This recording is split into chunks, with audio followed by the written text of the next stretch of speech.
It's Monday. Yes, it is. Grab your cup of coffee, your favorite snack, and come on and let's see what's going on. What's happening? Starting on a new week, and it's great so far. Nice weather. That's going to be for maybe about 3 days. I heard it's going to change. Now they're saying rain through like Thursday through Saturday or Sunday again.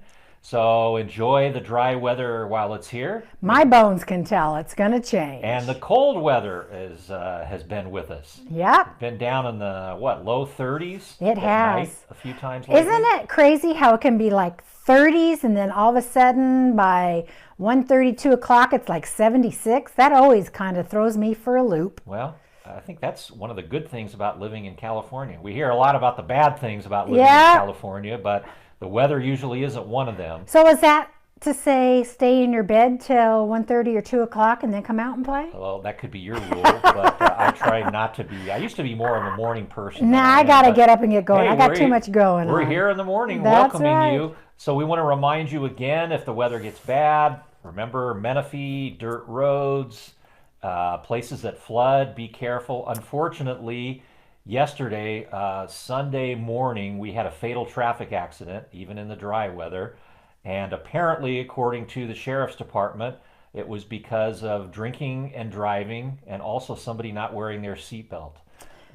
Buckle up. There were 3 people in a vehicle, single vehicle crash. The vehicle rolled over on Domenegoni Road near Lindenberger, and a woman who was not wearing a seatbelt in the back seat was ejected and died a few hours later. The accident happened at like 4:30 in the morning.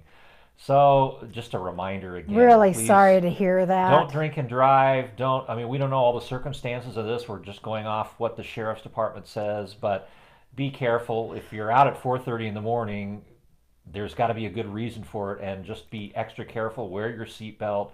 Don't drink and drive. And Watch look out for the other guy. around. Look around what's going on. There's fog out that way. You know, check your tires. Our tire pressure thing goes up and down when these we have the really cold to the really warm. Right. Make sure your windshield wipers are working. Get that done before it gets too crazy. There's lots of things. Make sure your car's in good working order right now. Make sure you're ready to get on that road and you're prepared for what's going to be ahead on the road. But we did have a couple of good things happen over the weekend, and the first one was on Friday. Our local assemblywoman, Melissa Melendez, she holds town halls around the area to inform the public on some of the legislation that's being worked on, and she's very transparent and willing to interact with people. We thank her for that. On Friday, she had one in Wildemar, which wasn't too far away, so we went over there to the VFW club at Wildemar.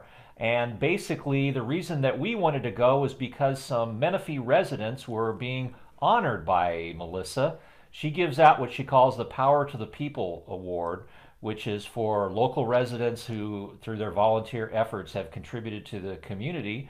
And there were 3 very deserving people honored there. Tony Falco. Actually, 4. 4? 4, go ahead. Tony Falco. 3 were there, but there's 4 honored. Okay, Tony Falco and his wife Rosa were there, and Gloria Sanchez, and then Linda Blanche, who could not be there, was also honored. And this was all because of their volunteer work on the Thanksgiving dinner that is put on free every year at the K. Cenaceros building for people who just need a hot meal. They don't have anybody to eat dinner with. They have like 3 different settings that they invite people to. It's really quite an undertaking. And Melissa, who with her family has volunteered there herself, recognized those efforts. And those 4 people, I'm telling you, they go the extra distance.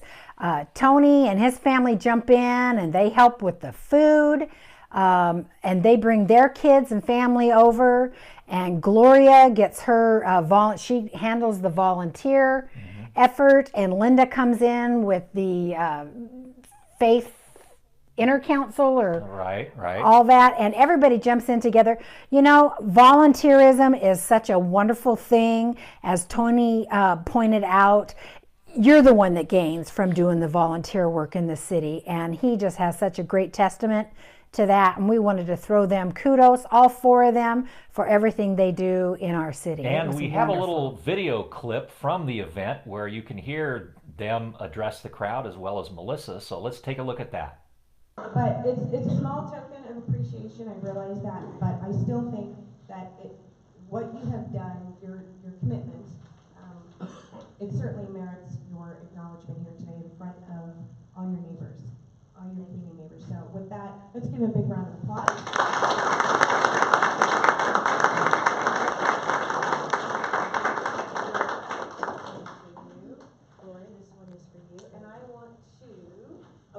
Well, I want to give an opportunity to say something real quick. Who would like to be the spokesman or woman? Tony. You're it, buddy. Thank you guys very much. As she stated, we did this off the seat of our pants. We actually did this on a plane flight coming back from burying both my mom and dad. Excuse me. And that's when we discussed it, and that's what I meant by when I said the seat of my pants, because we do want to give back. I just want to say that there is so much gratification. I cannot tell you how much you get out of it by volunteering.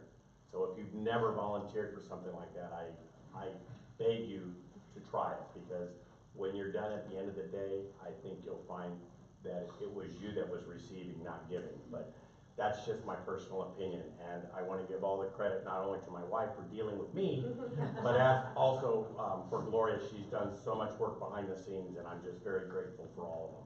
So. Gloria, would you like to say a couple of words? I just want to personally thank Tony for taking this on to begin with, and also for all of the volunteers that we have, and we really do get about over 100 volunteers, and they all go through me, and they are really, really happy to do this. What's the nicest part about this is we have children who volunteer, and we give them the most important job to do. And that's put the whipped cream on the pumpkin pies, and which they are delighted to do. But I also want to thank Melissa and her family, because they also volunteer. They come in and help us out. So thank you very much, and thank you, and I hope to see you on Thanksgiving Day if you can.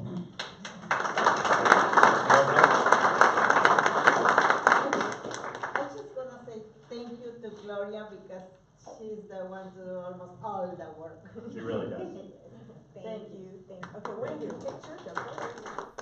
We had another great event that I was able to attend Saturday at Mount San Jacinto College, and it was put on by the group Homes for Our Troops. That's a national nonprofit organization that supports the military, and what they do is through donations and the great volunteer efforts of many people, they build custom-made homes for military veterans who have some kind of disability. And this will be the second home that they have built in Menifee. They had one about a year ago that we covered. And they had this ceremony yesterday to honor Army Specialist Carlos Gomez. And he is living currently in Anaheim in a very high rent situation in a little apartment that has very narrow hallways, and he lost a leg in combat, drove over an IED device that blew up, unfortunately killed his partner, and he had a lot of medical problems for a long time, has a prosthetic leg now, is a single father with 2 young boys, and this group, Homes for Our Troops, found out about that, and the reason that they're building the home in Menifee, even though he is not from this particular part of Southern California, is his mother lives in Lake Elsinore and wanted him to be closer to her, and they chose Menifee as a location. And talk about an example of Menifee welcoming them with open arms. The mayor was there, 2 of the city council members were there, officials of Mount San Jacinto College, and these people that flew in from Massachusetts, where the headquarters is,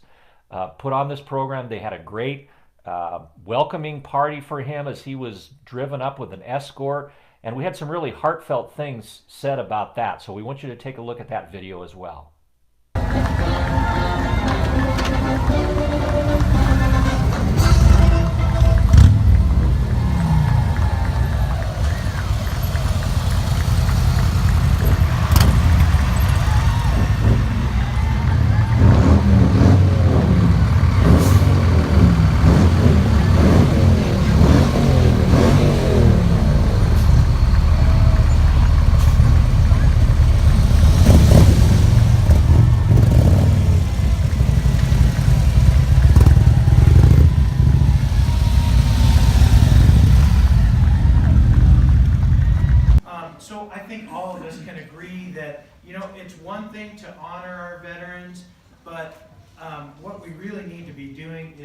assisting our veterans.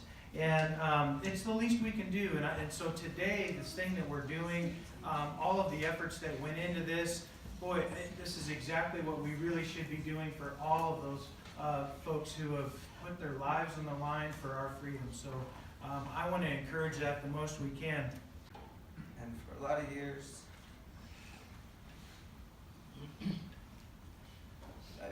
I've dealt with survivor guilt and thoughts that maybe I should have just driven to the right a little bit, and maybe I should have driven to the left, because I was the lead driver and it was my job to get them home. And I didn't bring them home.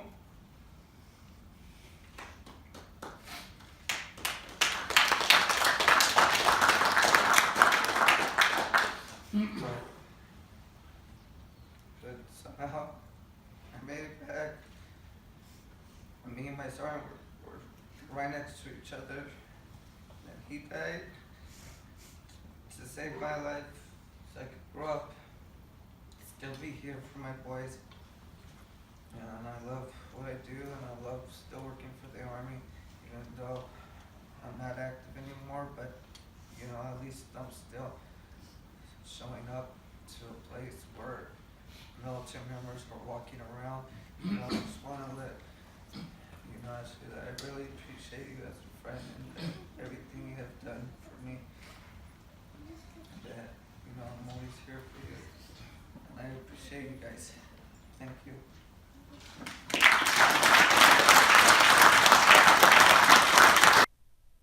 Well, that's about all we have for today. So we'll see you next time. Go Army!